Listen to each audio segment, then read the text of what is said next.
How to turn off autoplay on YouTube mobile. Hey everyone, welcome back to our channel. In today's video I will guide you on how you can turn off autoplay on YouTube mobile, so make sure to watch the video till the very end. So if you want to turn off autoplay on your YouTube mobile, it is actually quite very simple to do so. Let's say you have the YouTube application opened up. What happens is that if you have autoplay enabled and then you finish a certain part of the video, you go to the end of the video, the next video is going to get played automatically, which you might not like at all. So what do you do if you want to turn off autoplay? Well, to turn off autoplay, you can see at the very top there's the little play icon, right next to the video. At the top you'll find the play pause icon.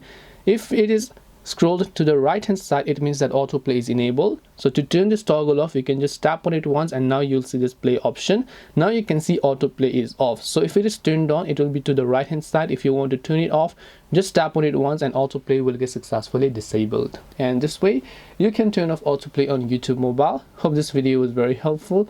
If you have got any questions, feel free to leave them down below. Thank you for watching and see you in the next video.